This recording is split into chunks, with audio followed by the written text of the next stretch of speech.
So I recently went online to order some more antennas for my business here, and what I saw really sickened me. The price of the antenna that I often use was double in price, and I realized this is just the beginning of what we're going to be seeing.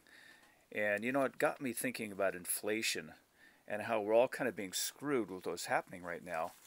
And I was looking over at some of these old newspapers here, in fact. I was looking at what things cost not all that long ago. And here, for example, this is a newspaper article from 1974. It's showing a quart of oil going for 39 cents. If you move on up to 1999, you can see it's gone up a little bit there, more than double. And what is it now, $4 or $5 a quart? Boy, I'll tell you what, the way things are going, it's not looking good. In fact, here, check this out. Here's an old 1947 Life magazine, 15 cents. I happened to come across an article here by this guy. He's bragging that he retired at age 55 and he's making a whopping $150 a month.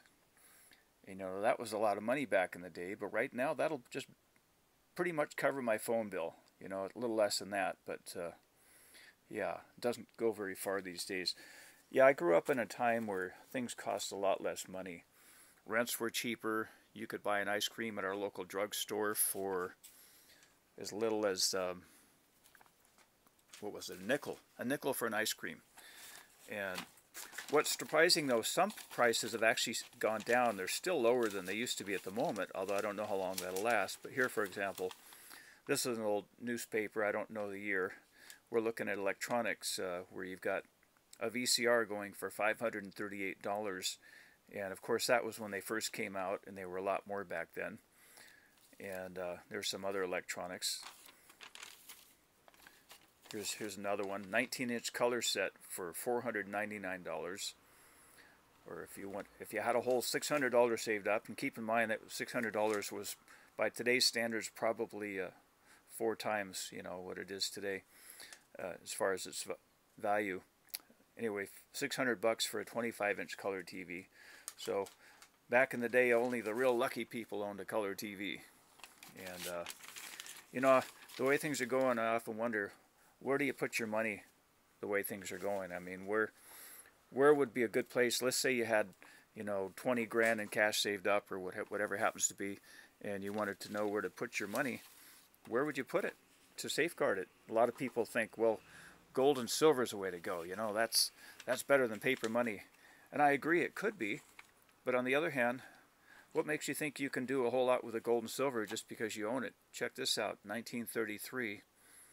Under Executive Order of the President, issued April 5, 1933, all persons are required to deliver, on or before May 11, 1933, all gold coin, gold bullion, and gold certificates, now owned by them to the Federal Reserve Bank.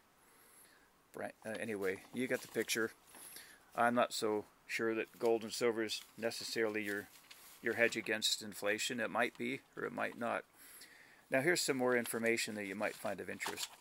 Just to give you an idea what things cost back in 1962, an average home cost was $12,500. A average income per year was $5,556. So just think, if you could save all your money, you know, for the whole year, for a couple of years, you'd just about have enough to pay off a home. Average rent per month in '62 was $110. A dozen eggs, 32 cents.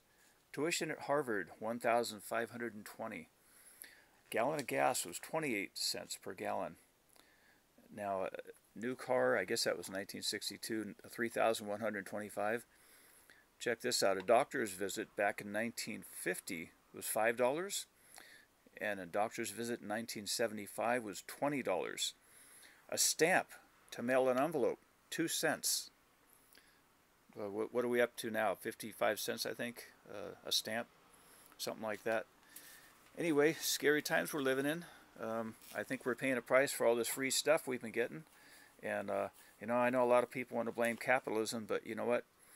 Capitalism served us well for a long time, and I don't blame capitalism. I blame our own government. I think that I think that we're being screwed, and it's going to get a lot worse. And the way it's going, you know who your provider is going to be pretty soon? It's going to be the government. A lot of people are going to lose incentive to work like they are now. In fact, we've got a lot of stuff going on now that's real disturbing. We've got a shortage of staff at our local hospital because a lot of the nurses and doctors don't want to be vaccinated. We've got a shortage of police.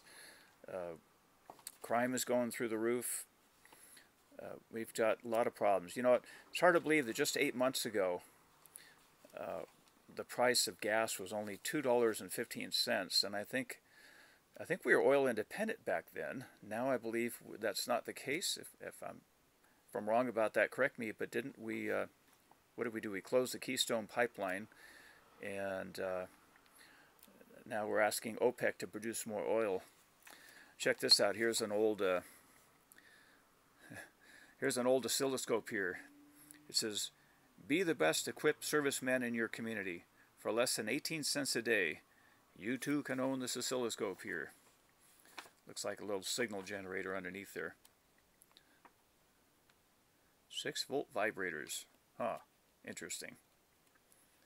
No, that wasn't what I was thinking. It's a different kind. Let's see. Hams, experimenters, DX listeners. Yeah, I remember back as a kid, you know, getting a magazine like this. This was the equivalent of the internet back in the day. You know, you'd go on and open up a magazine with electronic gadgets, and it was pretty exciting. Anyway, love to hear your thoughts on what you do in inflationary times, as they say. Where do you put your money? How do you survive? My thinking is, number one, food. I mean, if you don't have any food, you're not going to care much about your gold and silver, that's for sure. And on the other hand, you got to have some means of trade, I suppose. I don't know. I have no idea what's coming. I don't think it's good. Anyway, that's it. Love to hear your thoughts. Thanks for watching.